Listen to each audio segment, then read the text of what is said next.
Okay, Shabbat Shalom, Shabbat Shalom, Shabbat Shalom. Shabbat Shalom. Hallelujah. It is good to see everybody here. Very, very good. Hallelujah. Hallelujah. Come together again in the Father's set apart name through His Son Yahusha, Mashiyach, in one accord. We have another dynamic lesson brought in by our Executive More Yahuah, and the Father is going to speak through him. So it's not going to be More speaking. It's going to be the Father using him as a vessel to bring out his word, to give us further understanding of his Torah, and how we should walk according to his will. Everything is about the Father's will, not our will. We will walk with the Christ, so it's very important that we uphold and keep Torah as our foundation. Anything else is not acceptable. We must make sure that Torah is the basic, sound foundation in every single thing that we do. If not, we will have problems and issues. It has to be Torah. Anybody has anything they would like to share with us today? I know my brother Shalak, Yahuah, has some good news for us, so we're looking forward towards his words and how the Father has blessed him this week. Yeah, as you guys know, I've been going through a long process of employment with TSA and filled out the application in December, and I finally got the job. I started Monday of the week, and it's been great. I really like it. I see chance for advancement of a career, and I'm really going to take it and just fly with it. And they offer free college courses and everything just to pursue your career with them. So, gotcha. Whatever come here, whatever I. All right.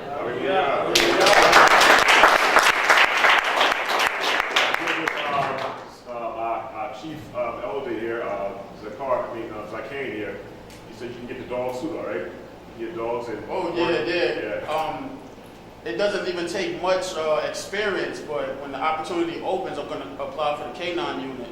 And they either I can bring my own dog or they provide it. So depending on how it is, I'm definitely doing that because it's good money too. Okay. And I got to put you down on the resume because I got to know somebody. I got you. You know. Hallelujah. Okay, we have Shemai. Yes, I want to thank the Father for seeing another year.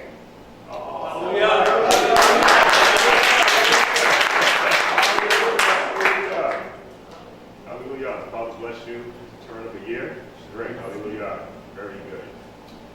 Very good. We have a vibe. Yeah. I just want to give thanks to the Father for, first and foremost, see everybody here. Give me the week. But also, I have a very, very, very good review with my job.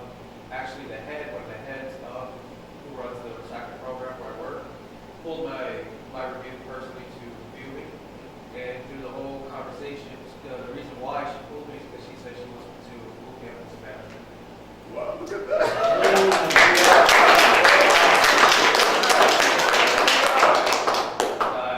She just said be patient with her because, they have to figure out the budget and, all the other paperwork stuff. But she said that she's going to be pulling me more often to kind of start training me in certain areas. Okay. For management, so. This has been less than a year. 5 months. Wow. Yeah. Right. Okay. About 5 months. Okay. Yeah, so I got to get thanks to the Father for that. Yeah, that is very good.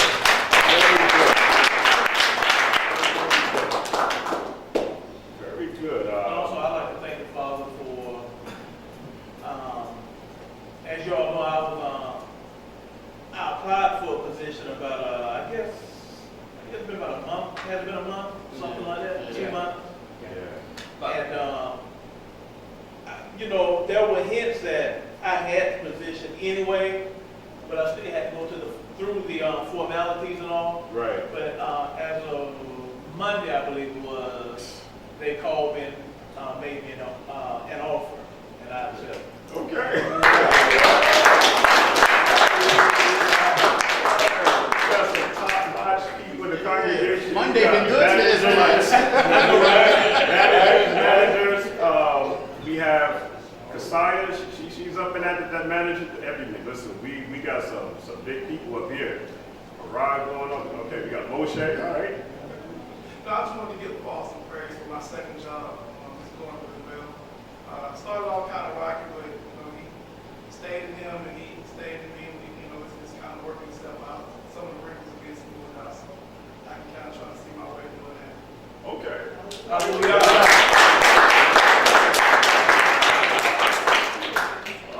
Okay.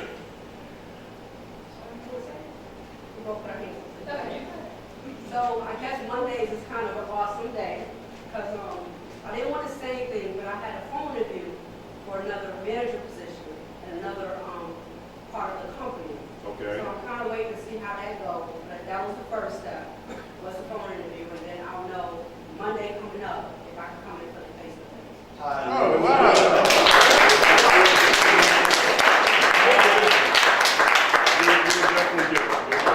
You'll get it. Hallelujah. Hallelujah. Oh, Shia. I just want to thank the Father for wisdom and understanding. Just on your recommendation to see this new movie out called The Purge, it just opened up a whole new understanding about things out there. Even things I thought we should be doing first. I think that even changed my priority about what needs to be done first. Right. And if you haven't seen the movie, go and see it.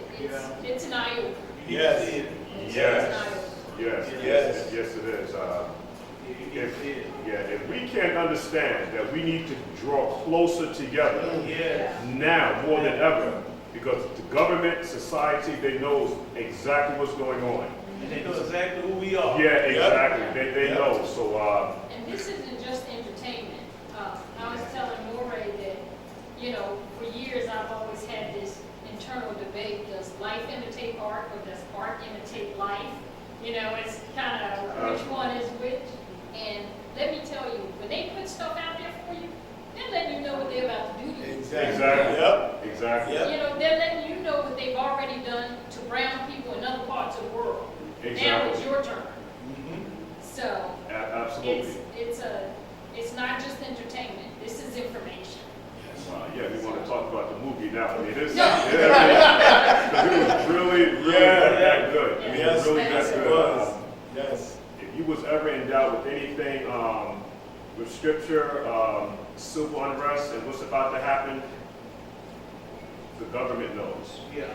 And it's being tested, and I'll leave it alone at that. You have to see the movie, though. And You have to also, get ready. it's like we said, just from reading the scriptures, when you watch that movie and watch their target, that's all. Nothing else is said. Absolutely. Definitely go see the movie if you haven't seen it, because we're not giving out spoilers. Exactly. Yes. Hey, who has just been merciful and faithful? We're in a transition period right now, but Yahuah has preserved us and kept us. Yahuah is faithful. And for me, it's no other way. It's no other way but Yahuah. The way that he preserves you and the things that he shows, like says, let patience have its perfect work, he's a faithful Elohim. Yes. He's a faithful Elohim. Yes. And so just anybody just continue to trust him. That's it. Because his mercy is merciful. And his loving kindness is for real. It is. It is. His facade is for real. It looks like nothing can overpower you. Absolutely nothing. He is our preserver. Period. Wow. Period. So he's still working things out, but he's allowed me to have time to really spend with my mission for God and really get to know him. Right. So I'm thankful for that right now. Yeah. Still making sure our needs are being met through the midst of it all. Right. Being patient for what he's working and they got a lot of stuff going on, but he's got a lot of stuff finna pop off too.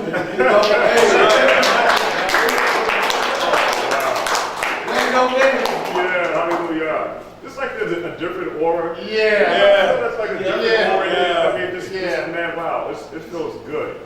It really, really feels good. Hey, Shabbat has more. Yeah, I just wanted to say, my wife gonna get me when she watched this video, but I forgot to say, Yahusha, she just turned a year older also. So Okay. the day before Shema, so yeah. Right. Okay, hallelujah.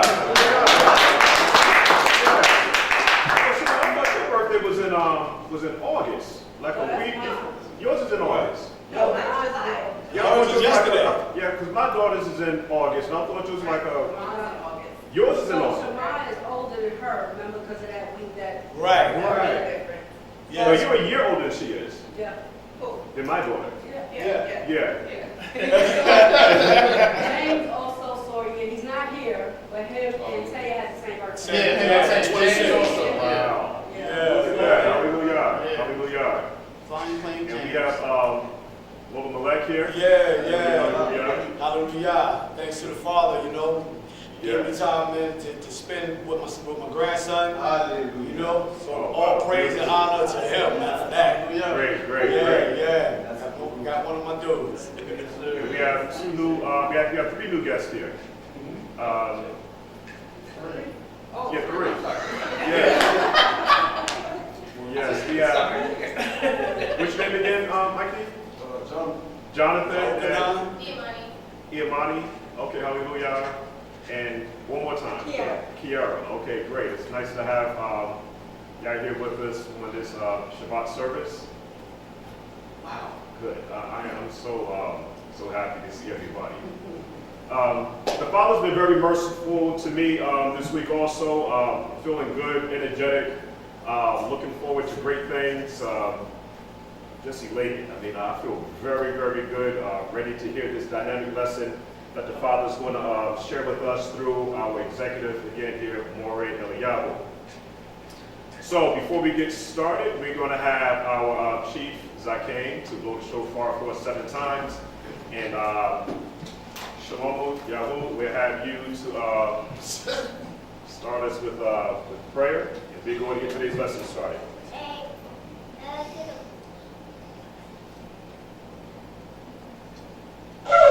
Excuse me.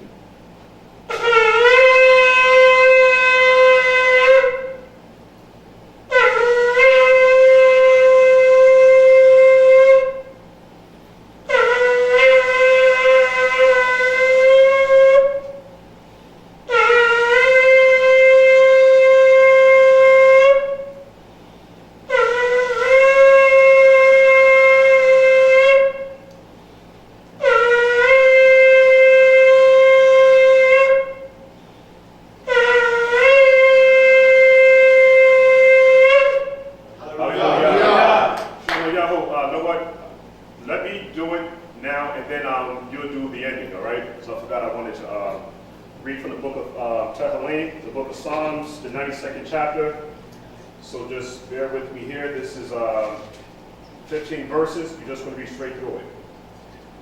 It is a good thing to give thanks unto Yahuah, and to sing praise unto his set-apart name, to show forth thy loving kindness in the morning, and thy faithfulness every night, upon an instrument of 10 strings, and upon a psaltery, and upon the harp with a solemn sound. For thou, O Yahuah, hast made me glad through thy works. I will triumph in thy works of thy hands. O Yahuah, how great are thy works, and thy thoughts are very deep. A brutish man knoweth not, neither doeth a fool understand this. When the wicked spring as the grass, and when all the workers of iniquity do flourish, it is that they shall be destroyed forever. But thou, O Yahuah, art most high forevermore. For lo, thy enemies, O Yahuah, for lo, thy enemies shall perish. All the workers of iniquity shall be scattered. By my horn shalt thou exalt like the horn of a unicorn. I shall be anointed with the flesh or fresh oil. My eye also shall see my desires for my enemies. And my enemies shall hear my desire of the wicked that rise up against me. The righteous shall flourish like the palm tree. He shall grow like a cedar in Lebanon. Those that be planted in the house of Yahuah shall flourish in the courts of our Elohim. They shall still bring forth fruit in old age. They shall be fat and flourishing, to show Yahuah is upright. He is my rock, and there is no unrighteousness in him. Hallelujah. Hallelujah. Hallelujah. Hallelujah. Hallelujah. Hallelujah. Okay, without further ado, we're going to bring up our executive Moreh Eliyahu. He's going to give us another dynamic lesson as usual through the set apart spirit of the Father of Yahuah, through his Son Yahusha Mashiyach. Hallelujah. Hallelujah. All right. Shabbat shalom. All right. Shabbat shalom, everybody. Shabbat shalom. We want to make sure we have all of our electronic devices turned off or on silent.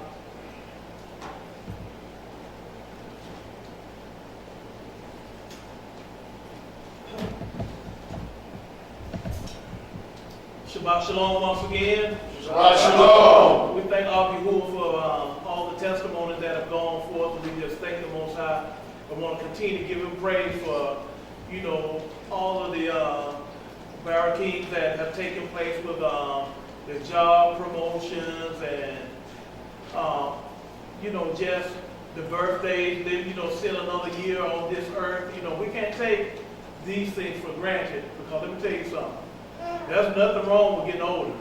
I love to see my number go up. It'll be a problem when the number stop. Yeah, So, right. we always thank the Most High for getting a year older, a day older, a second older, because, the next 10 seconds is not guaranteed. Hallelujah. Of course, we have to take these things into consideration, and not take them lightly. And just thank the Most High just for being able to come out of just, grace each and every one of your presence. It's always a beautiful thing when I can come in here and I can see your face from week to week. And, also just continue to hold each other up and lift each other up in prayer throughout the week.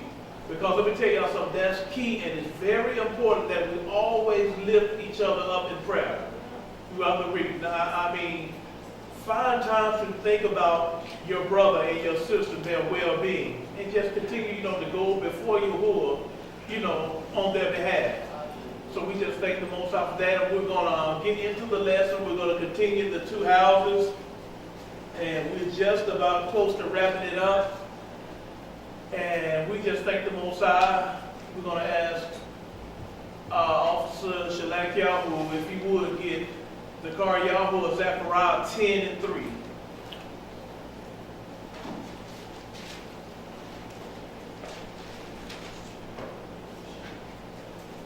Says Yahuah chapter 10, verse 3. Yes. Okay. My anger was kindled against the shepherds, and I punished the goats. For Yahuah of hosts have visited his flock, the house of Judah. Stop right there. Read that again. Okay. My anger was kindled against the shepherds, and I punished the goats. For Yahuah of hosts have visited his flock, the house of Judah. Okay, so what should stand out in that what we just read? So go stand up. Okay, Punish the goats. no, His flock was the house of Judah. his flock is who? The house of Judah. The house of Judah. So the lesson is what the 2 houses. So we're focused on the 2 houses and what happened. So by the time we get to the New Testament, you all know, but those that are viewing, they might not know who these Gentiles in the New Testament are. So we see right here, he says, his flock who? The house of Judah, or Yahuah. Because what has happened, the reason the focus is on Judah? He did what? He divorced the northern kingdom. Good. Go ahead, Akeem. And have made them as his goodly horse in the battle. Out of him came forth the corner, out of him the nail, out of him the battle bow, out of him every oppressor together. And they shall be as mighty men, which tread down their enemies in the mere of the streets in the battle. And they shall fight, because Yahuah is with them, and the riders on horses shall be confounded. And I will strengthen the house of Yahudah, and I will save the house of Joseph, or Yusuf, and I will bring them again to place them, for I have mercy upon them. Stop right there. It's a mouthful, ain't it? Yes, it is. Yes, it is. He said, I will strengthen the house of Judah, and I will save the house of Ephraim or Joseph. He said, I will bring them what? Again. I will bring them back. So if he's going to bring them back again, they at one time what? Had to be in what? Together or with him. And he said, I will do what? He said, because I have mercy on them. So when we went back to read the book of Hosea, what did he say was going to happen to Ephraim or the house of Israel? He said, what now? He said, I will not have mercy on them. But then now we read a little further in Hosea, what did he say? And he said he would what? He would have mercy on them. So he said he's going to have mercy on them. Okay, go ahead and read on. And they shall be as though I had not cast them off. For I am Yahuah, their Elohim. So right there he said they shall be what? As if I have not cast them off. As I had not cast them aside. So if they shall be as he had not cast them off or aside, what is taking place? He's restoring them. What would be their position? Peace. Okay, he's restoring them with himself. They're going to be back on top, and the only way they can be back on top is how? Together and married or in covenant relationship with him. He's going to bring them back into covenant relationship with him. So if you see this division taking place, if you see he has one house here and another house he's going to save and be merciful to and bring them back. But because remember when we read back in Yahuah, what did he say about the house of Judah? Did he not put them away also? Yes, he did. He never divorced them, but he put them away, right? Yes, he did. So you see all of this separation here, and now he's talking about bringing them back together, and we're going to read about something else as we continue to read. So what has happened to cause this? Disobedience or what? Or sin. Transgression. Okay, and what is transgression or a break the law? Whose laws are they? Yahuah. And what was Yahuah to Israel? A A husband. Thank you. He was a husband to Yashra'al. So why would he scatter or separate or put away? Because they could not follow the instructions within the house. That's right. Remember, he brought them to his house. Only thing they had to do was what? Follow the instructions. It goes from the husband or the head down. Follow the instructions. Do y'all not know this is our pattern? Yes, sir.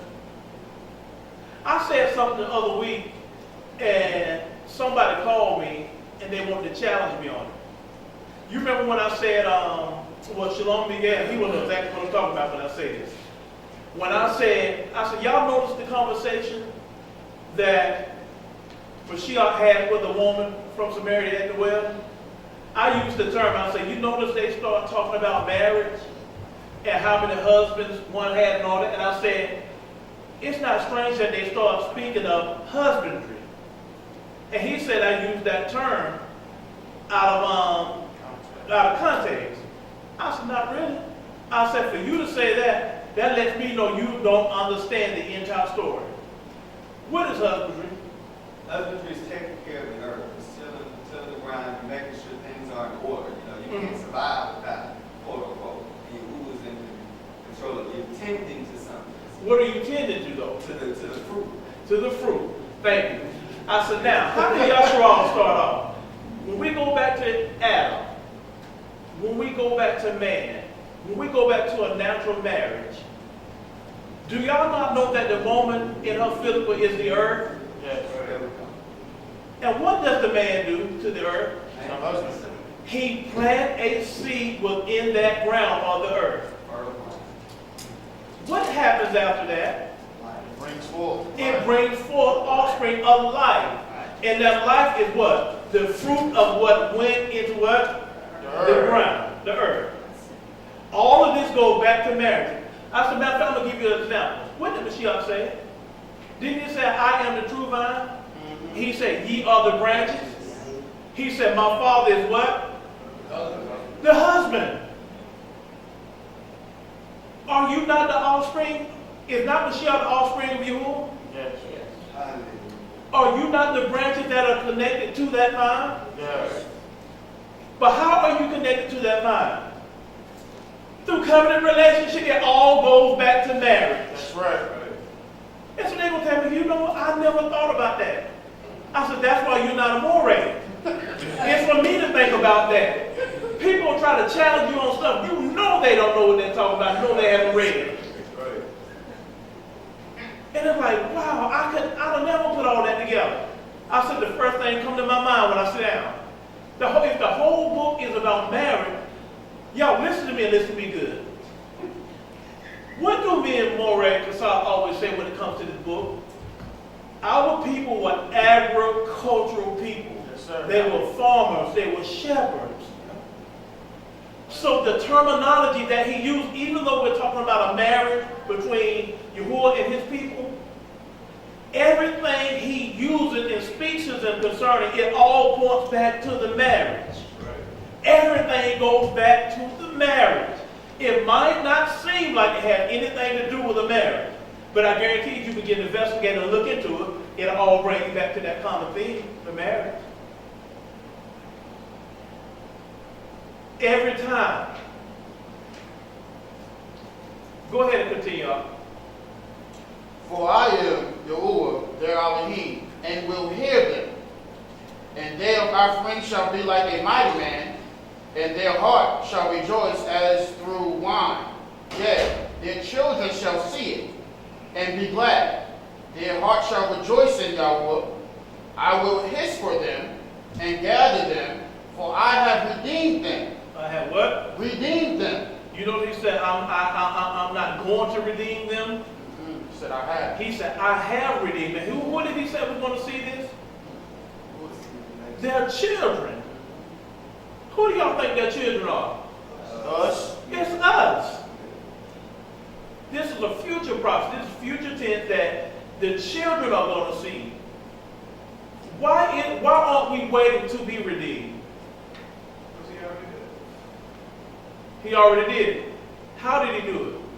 I said, Yahusha. Huh? I said, Mashiyach. Okay, Mashiyach what? Yahusha. Okay, no, not only just resurrection. He was our redeemer. Death, burial, and resurrection.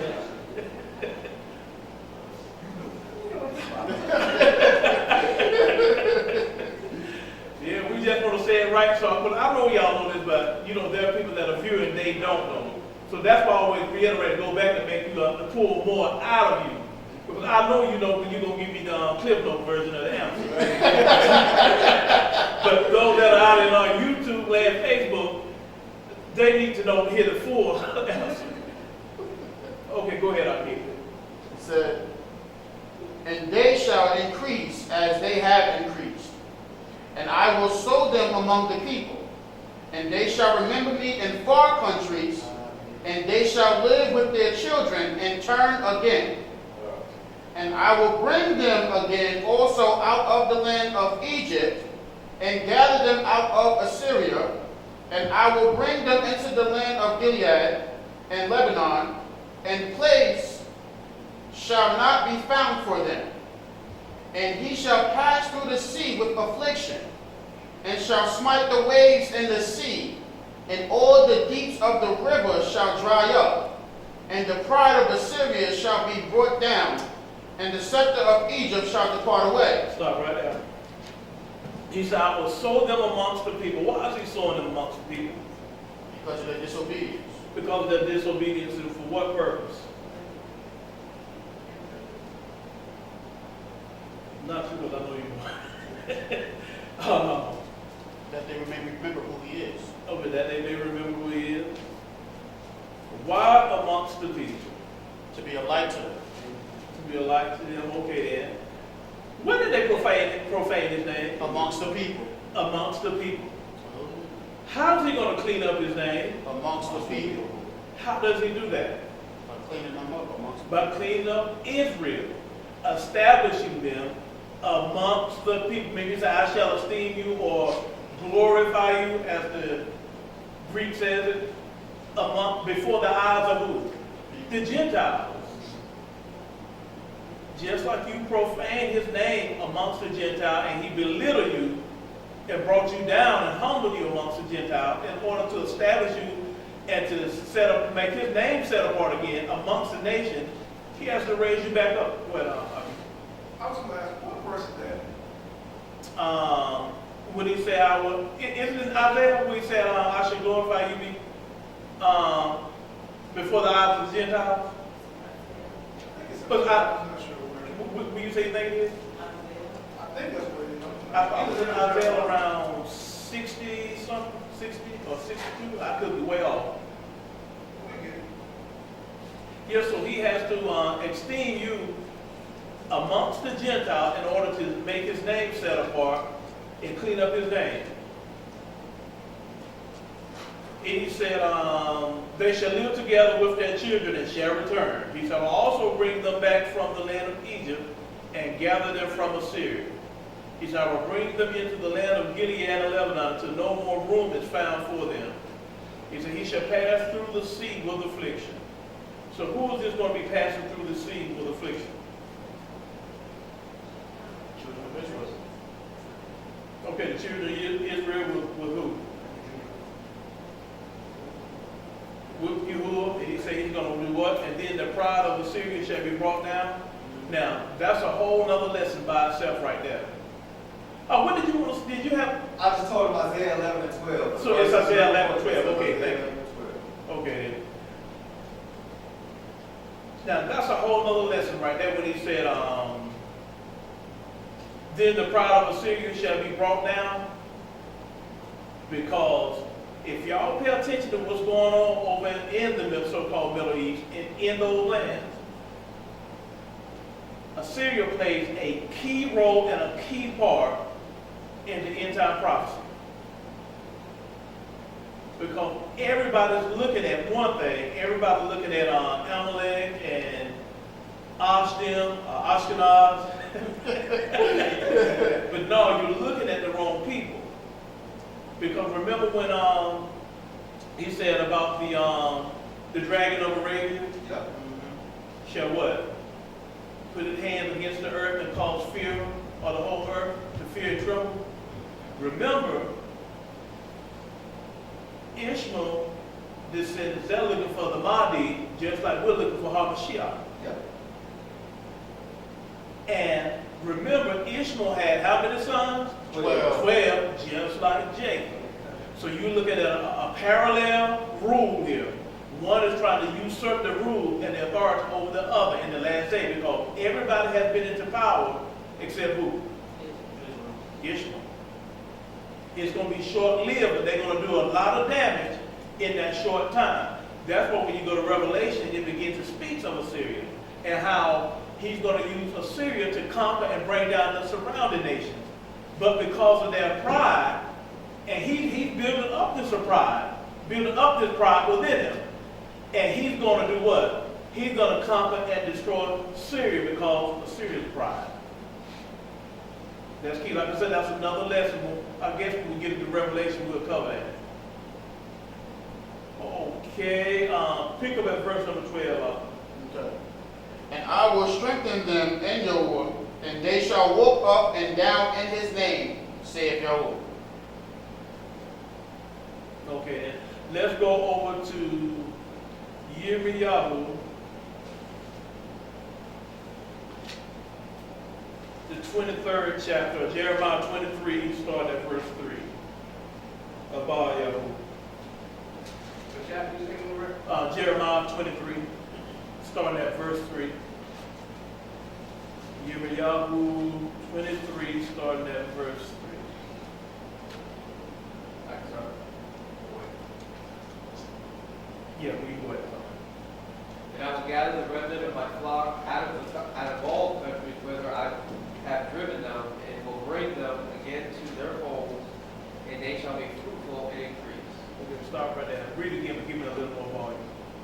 And I will gather the remnant of my flock out of all countries, whither I have driven them, and will bring them again to their folds, and they shall be fruitful and increase. Stop right there.